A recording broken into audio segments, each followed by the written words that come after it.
presenter is me, NURUL MAISARAH. First, we'll look into risk management. What is risk management? In cybersecurity, it is the process of identifying, assessing, and mitigating risk to an organization's digital assets, system, and data. It aims to protect against threats, minimize vulnerabilities, and reduce the potential impacts of cyber incidents. Risk identification in cybersecurity is the first step in the risk management process, where potential cyber risks to an organization information assets are systematically identified. This process involves identifying threats, catalog digital assets, identify vulnerabilities, and understand the context. We move to the first process, which is identify threats. Prevention and mitigation planning are both important to effectively minimize disruption from workplace threats. Organizations need to be able to identify emerging problems before they become full-blown threats. Doing so also helps minimize damage caused by a workplace threat. First, we look at external threat. Cybercriminals pose significant threats to organizations through activities like hacking, deploying malware, or launching phishing attacks to steal sensitive information or disrupt operation. These malicious actors exploit system vulnerabilities and human errors, often causing financial and reputational damage. In addition to human-driven threats, natural disasters such as floods and fires can also compromise IT infrastructure by damaging data centers, disrupting network connectivity, or destroying physical hardware, leading to data loss and operational downtime. Furthermore, third-party risks arise when organization depends on vendors or partners whose system or practices may lack robust security. If these external entities are compromised, they can become a gateway for attackers to access an organization's sensitive data or system. Together, these risks highlight the need for comprehensive cybersecurity and disaster recovery plan. Next is internal threats, often called insider threats, arise from within the organization and can be intentional or accidental. Disgruntled employee may intentionally misuse their access to steal, delete, or leak sensitive data, while well-meaning staff may unintentionally cause breaches through mistakes such as clicking on phishing links or mishandling confidential information. These threats underscore the importance of monitoring user behavior, implementing access controls, and providing regular employee training on cybersecurity best practices. Then we move to second process, which is catalog digital asset. We need to determine what needs protection, including data, which is sensitive customer information, intellectual property, and financial records. System like servers, databases, and network devices. Next is processes like business critical workflows relying on IT system. This is essential for organizing and protecting online content. This means tools and services for the storage, management, and publishing of digital information. Digital asset management then allows decision makers to curate their digital content and administer roles and tasks across the network. Third is identifying vulnerabilities. Vulnerabilities are weaknesses in a system, process, or configuration that can be exploited by a cyber threat to cause harm. Pinpointing vulnerabilities means finding these weak spots so you can address them before they are exploited. So, how to find vulnerabilities? One of it is by security audits, a systematic evaluation of an organization policies, procedures, and technical controls to ensure they meet security standards. Example of vulnerabilities. First, we can see through outdated software. Software that has not been updated may have known vulnerabilities, making it easier for attackers to exploit. For example, a company using an outdated version of Windows is vulnerable to malware like WannaCry, which exploit unpatched system. Next is weak passwords. Simple or reused passwords are easy for attackers to guess or crack. For example, 123456 or password are common weak passwords that can be compromised in seconds. Lastly, unsecure APIs. APIs allow systems to communicate, but if they lack security measures like authentication or encryption, attackers can exploit them to access sensitive data. For example, an API that does not require user authentication could expose private customer records. Last is understand the context. Understanding the context involves looking at the broader environment in which an organization operates. This ensures that risks are assessed in alignment with specific business needs, regulations, and industry practices. For example, different industries face unique cybersecurity threats. We can see that first organizations like healthcare are targeted by ransomware attacks because patient data is highly sensitive and valuable, while financial services faces phishing and fraud attacks due to the value of financial data.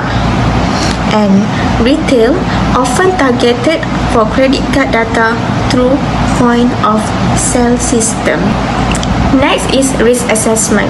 A cybersecurity risk assessment is a systematic process that evaluates an organization's IT environment for potential threats and vulnerabilities.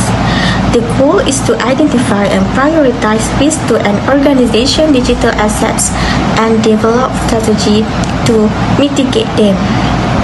A cybersecurity risk assessment can help an organization first to understand risks, identify and quantify vulnerabilities, and determine the likelihood and impact of each threat. Second, prioritize resources. Identify weaknesses related to the most critical vulnerabilities. Next is develop recommendation. Create a list of recommendations for additional security controls to address the organization's specific challenges.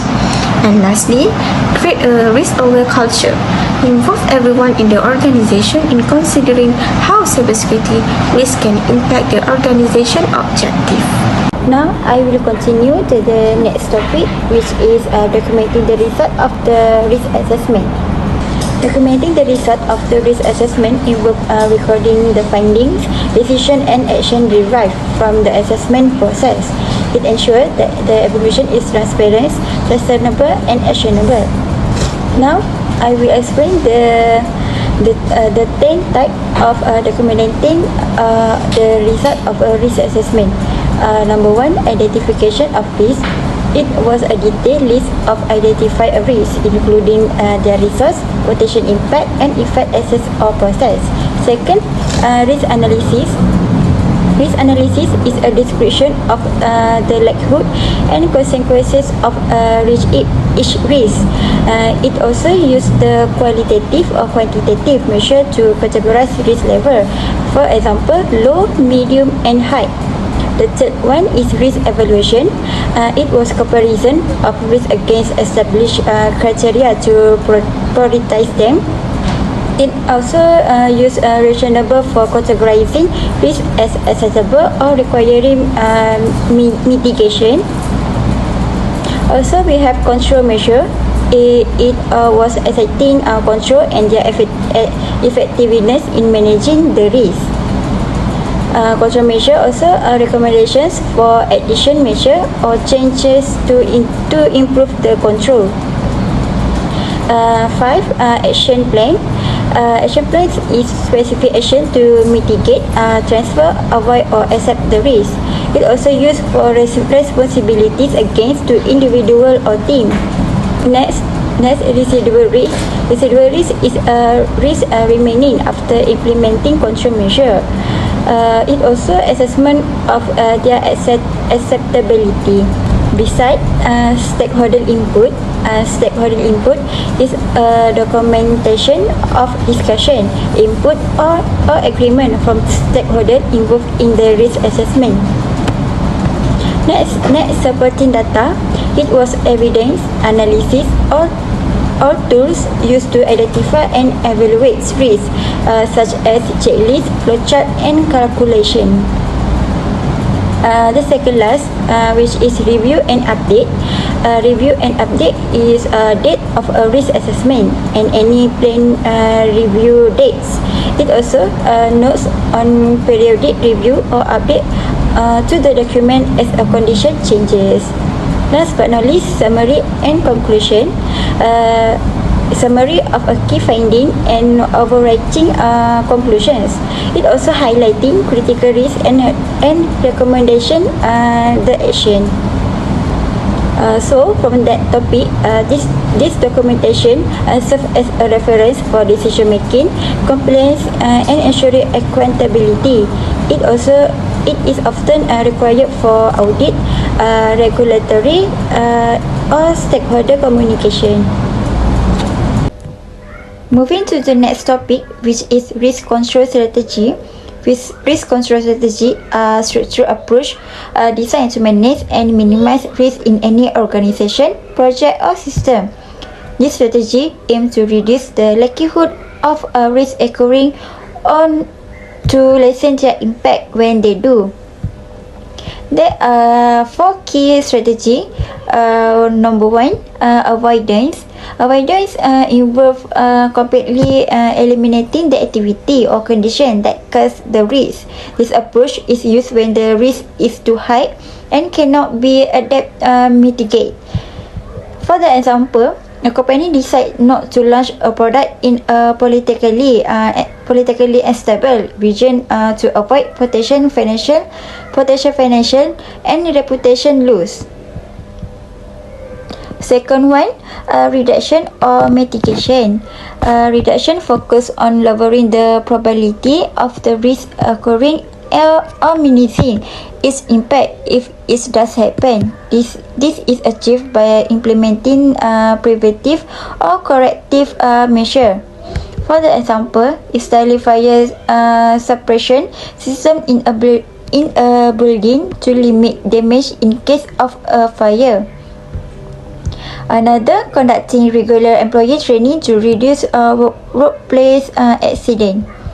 Third, transferring risk involves shifting the financial or operational responsibility of the risk to another party. This is often achieved through contract or insurance. For example, acquiring insurance for potential property damage caused by natural disaster.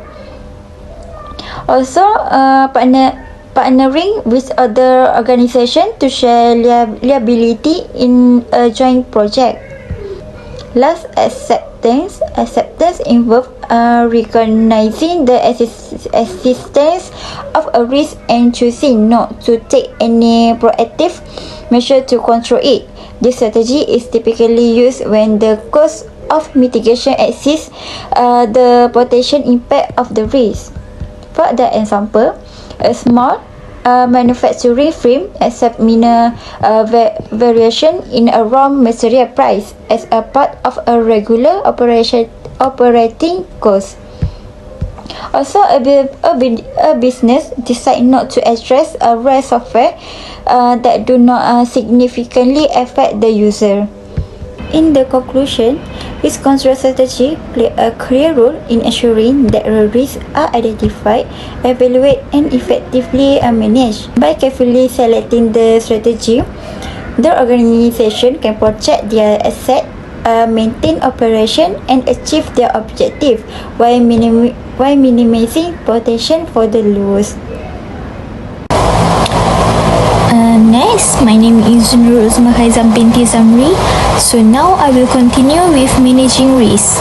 Managing risk involves implementing and continuously monitoring risk control measures to ensure that identified risks are minimized and mitigated effectively. Managing risk, assigning roles and responsibilities for risk management.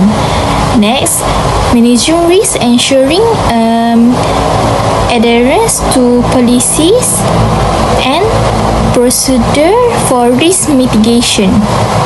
Next, managing risk regularly, monitoring and revising strategy based on new threats or change in consumptions. It is aimed to maintain a balance between risk exposure and the organization's ability to control it, ensuring minimal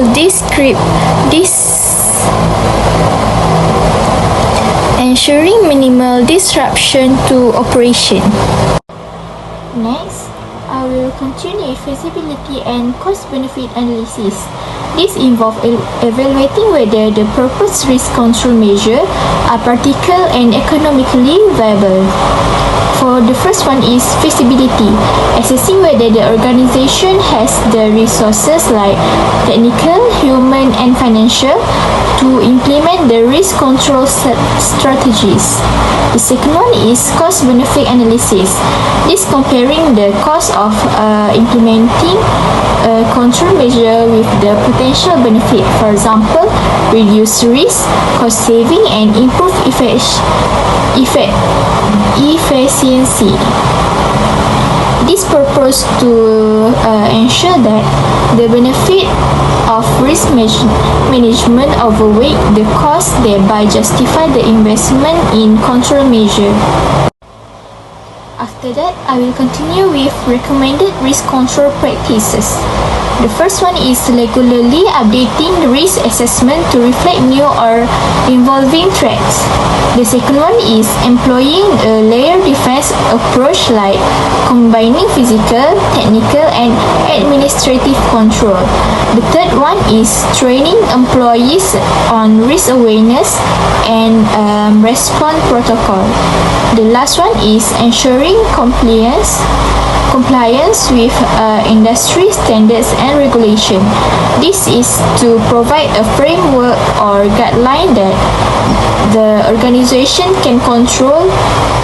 The organization can follow to ensure consistent and effective risk management.